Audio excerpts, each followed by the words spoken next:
embodying non-duality.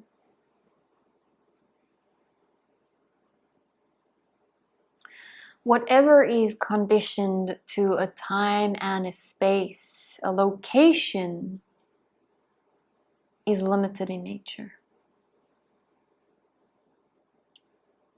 So it does not have the natural ability to be eternal.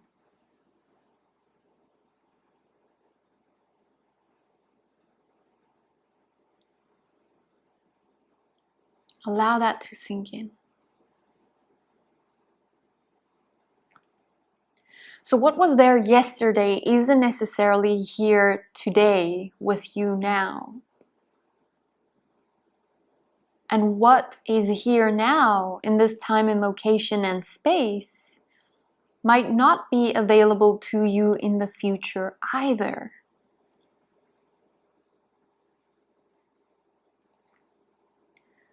Do we have the capacity to recognize the nature of impermanence?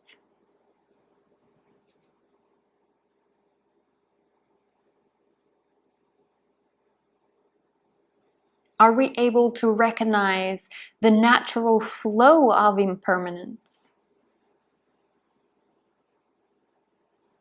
Take your breath, for example. That constant change of influx and outflow, it's never constant. It's impermanent.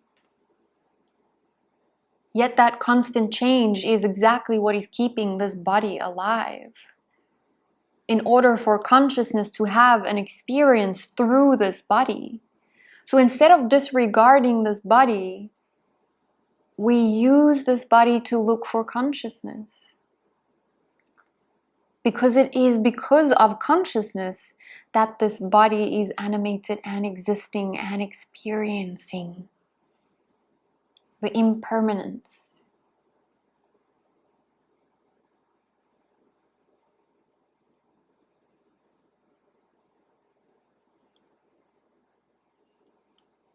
You are not the metrics, the pain, the likes, the dislikes.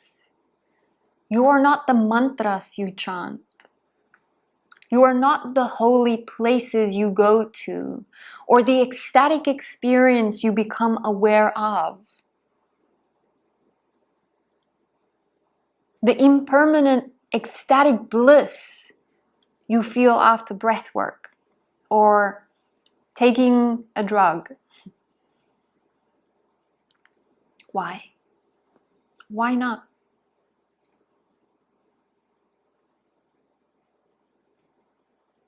Because its nature is impermanent.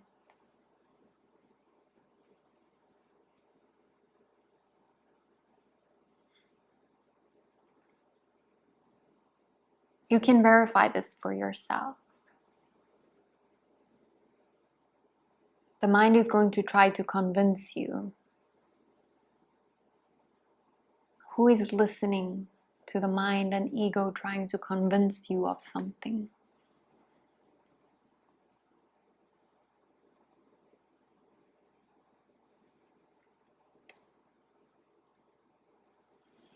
Something that has conditions are prisoned by time. It cannot be eternal, never ever. That which is eternal has no conditions that can stand in its purity. Thus, something bound by time and space and location can never satisfy your deepest longing for contentment, for eternal happiness, because it is temporary in its nature. And your longing for the eternal, our longing for the eternal, or the constant contentment in happiness, the seeking of eternal happiness.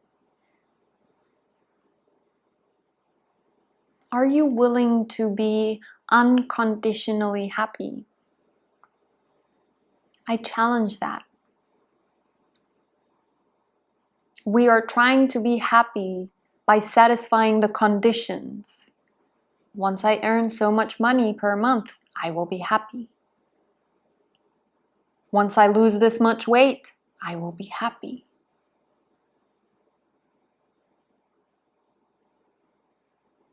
So in essence, are you willing to be happy without any condition feeding the satisfaction of the buddhi, the mind?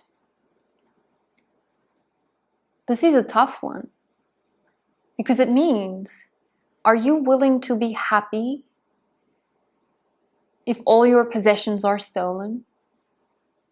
Are you willing to be happy if your daughter gets raped? Are you willing to be happy if your partner gets murdered? Are you willing to be happy if your mother dies?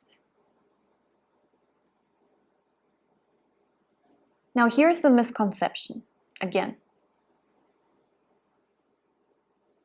The likes and the dislike will be attracting. Move towards the likes, moves away from the dislikes. Creating a condition. How can you say that? Who would be happy in that situation?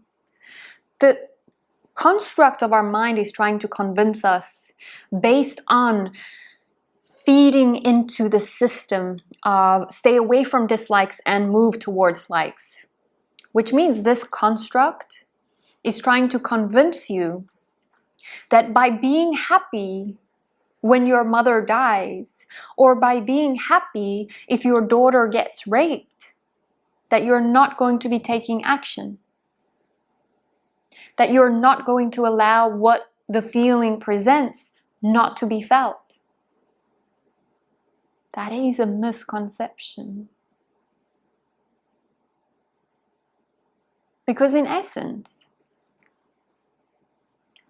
being happy regardless of anything and everything that is happening around you does not mean that action will not be taken. It does not mean that you are not going to take action on supporting your child. It does not mean that you're not going to take action to try to put the guy that did that behind bars. The reaction of your body and your emotional state is still going to happen. So are you truly willing to be happy without any condition? Not a lot of people are willing to give up the conditions.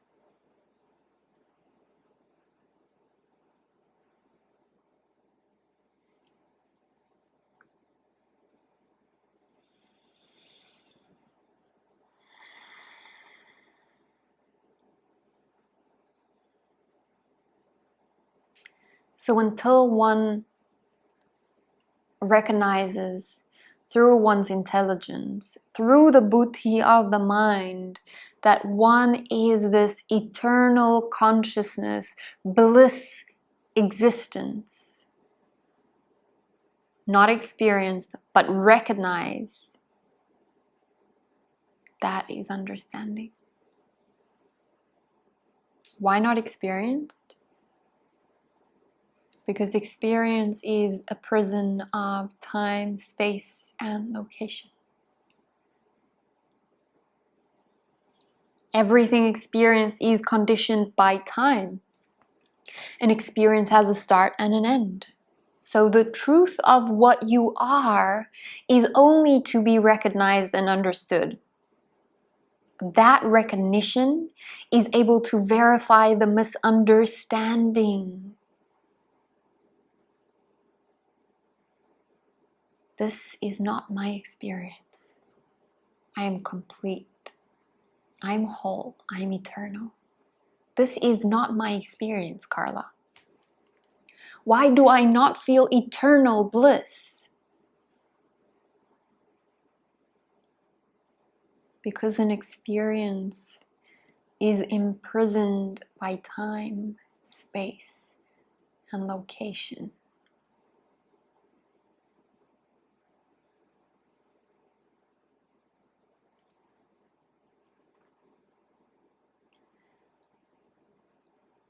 When we try to identify ourselves with this completeness, the mind is so strong that it says no.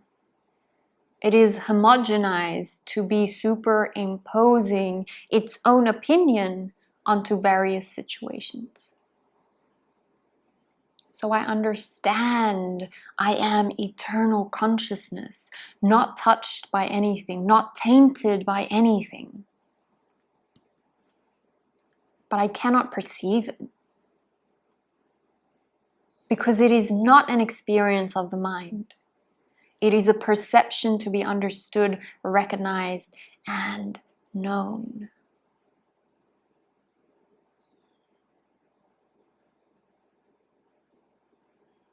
Time is the basis of space. Without time and space, nothing here would exist. I do not have fear of death, as I do not have death.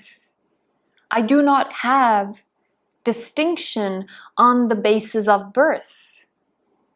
I have Vedantic anatomy of body, mind, self. I am not the relative, nor the friend, nor the guru, nor the disciple. I am the ever pure, blissful consciousness. I am Shiva. Shiva I am. That consciousness is always there, but you keep identifying yourself with the body. Let me use an example of jewelry. Gold jewelry.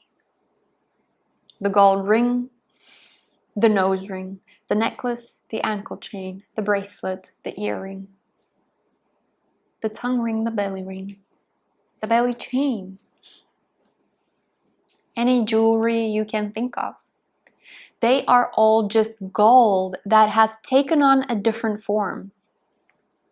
But the substance of all is still gold. Let's say the ring breaks. The form is lost. What remains? Now all of a sudden it's not gold anymore. Now it's just dust.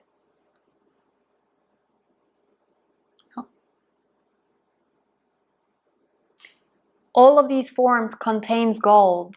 The ring is apparent. The ring is an impermanent form in the permanent substance per se.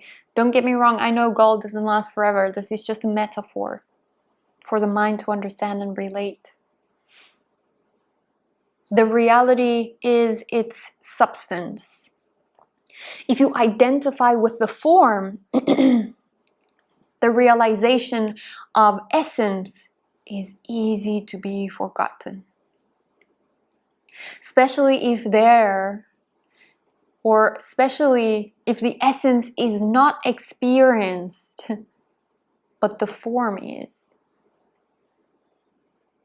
Consciousness is always present,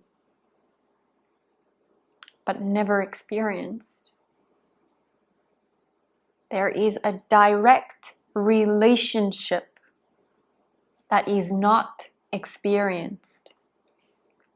Thus, the experience of form is taking the spotlight. When something is emanating based on its own intelligence, and you experience it based on the attractive and repulsive intellectual properties of mind, you will experience it accordingly. The meaning you subtract from that or give to that is going to create your perception and in turn your belief about that. either liking or disliking it. That is how suffering arises. So any teaching, practice, tools, scriptures, etc., etc., etc., can be represented as the torchlight looking for you, capital Y, in a dark room, truth. But when self-realization happens, the sun comes up and reveals itself. Will you then still hold the torch and look for the sun? It's foolish. But until then, you use the torch and you do not give up. When the self is actualized, again, capital S, then you can give up the search for knowledge because it is not required anymore. Until then, it is required. And this might carry on for lifetimes, decades, thousands and thousands of years.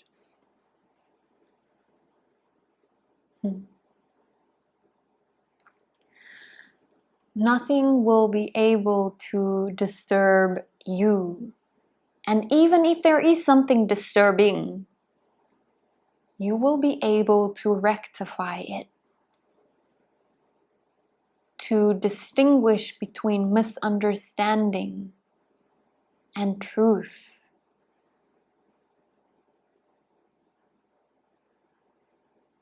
Remember it for what it really is. You are able to merge that knowing of what you truly are into this experience. Realizing this is an experience built up from time, space, and circumstances. It will happen anyway, so don't resist it. Relations appear, but how can it be true if everything is consciousness?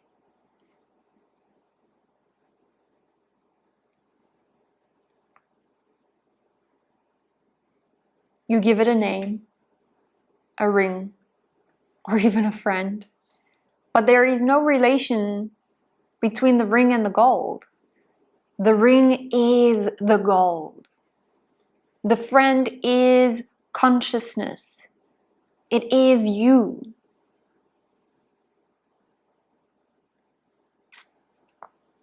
When a guru is required, when there appears to be a need for a guru, it appears. Notice, appears.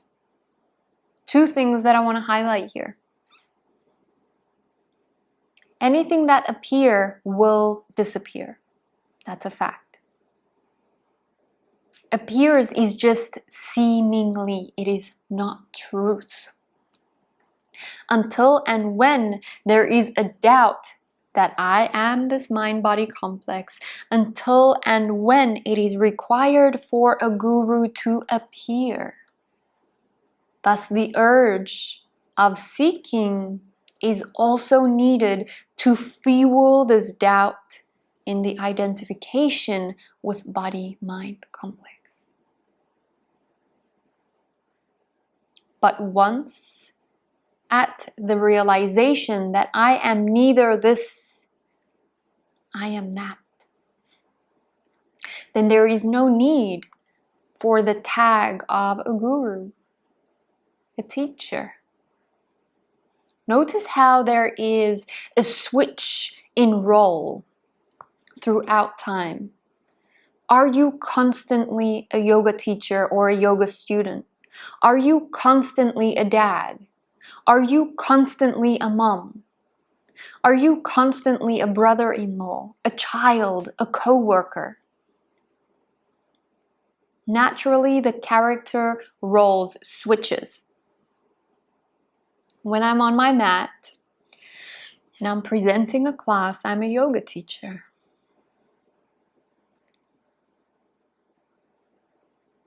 When my sister calls, I am a sister.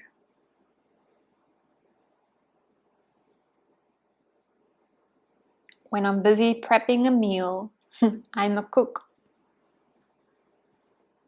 When I'm sleeping, notice that the roles change.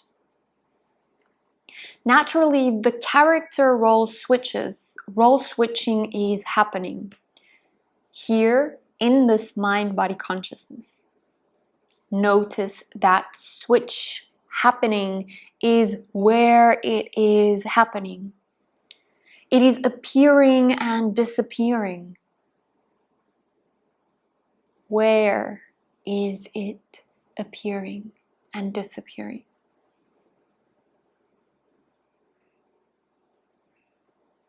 In the eternal awareness, the substratum of awareness, that little wave that appears in the ocean, in the water.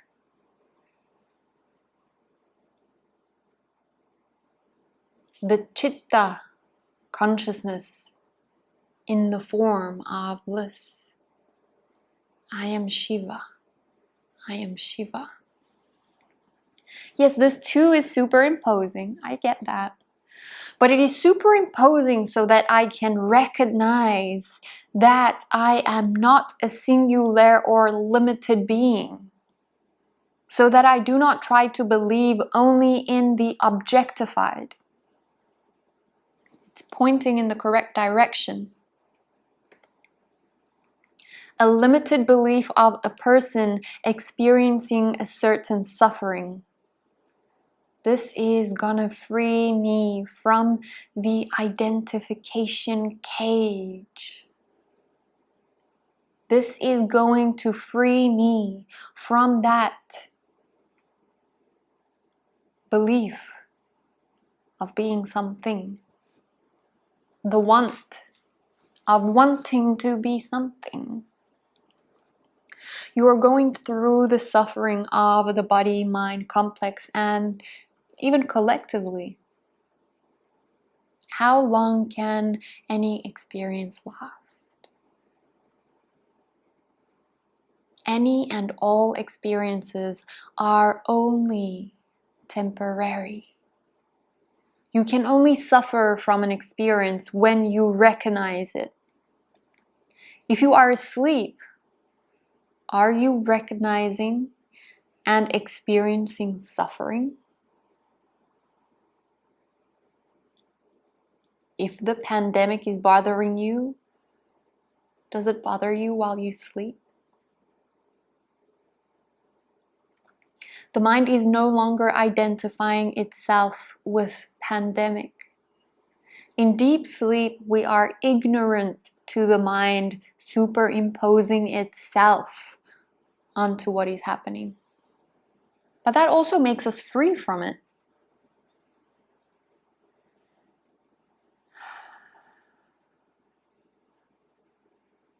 Now, some would say, but I have bad dreams about the pandemic, so yes, I do experience that when I sleep.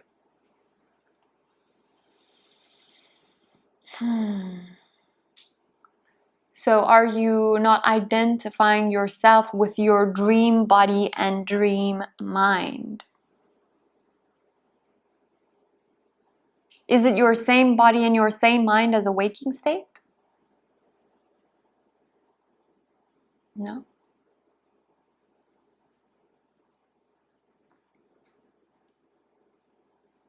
Is it a constant thought? The mind will make it appear so. Here's another thing about the mind. It's looking for the least road, the least energetic road, meaning that it's always trying to use the minimum amount of energy. So if it has to do introspection or contemplation, that's enormous amount of energy that it has to go through. So it's going to abide by what is the easiest. So saying no really quickly, I made up my mind, is the easy way out. That's why so little people are walking down this path of truth. It takes a lot of work. It takes a deep willingness to prove your mind wrong over and over and over again.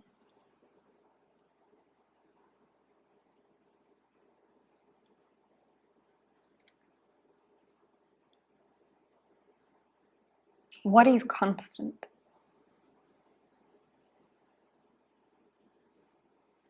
The ability to be aware, the I-ness. In waking, I misidentify the I as this body and mind. During sleep, I have a new body, a new world, a new mind. Or some would even say the subconscious mind is then at play and alive. During deep sleep, there is no mind, there is no body, there is nothing to observe. Yet the ability to be aware is still there. If it wasn't, why would you wake up and notice that there was a gap, that nothing happened? If there was nothing to be aware of nothing, then that gap would not exist.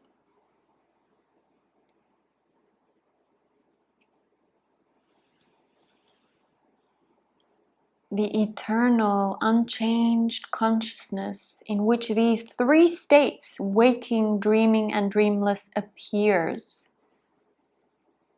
That's the truth. That is what you really are.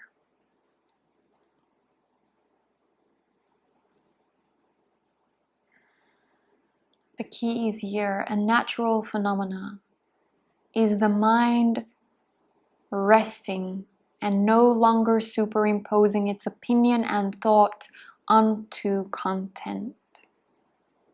It is also possible to unidentify from that process of the mind while still awake. Because you are not the mind nor its activity. When the world reminds you of this mind and its activity, know it as a phenomena instead of a truth.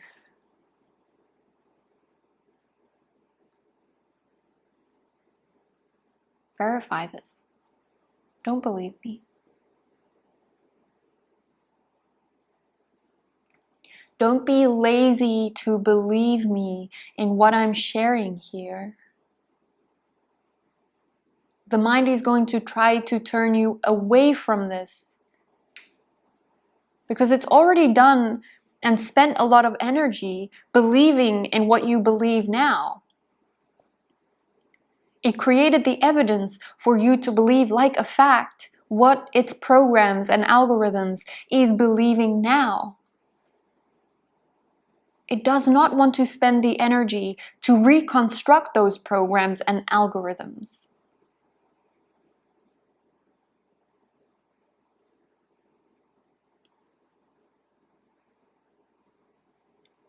When we give the world importance, it haunts us. We allow the duties to be done,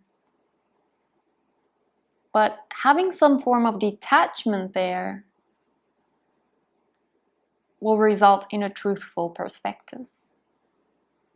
In the yoga asana, for example, asana is posture.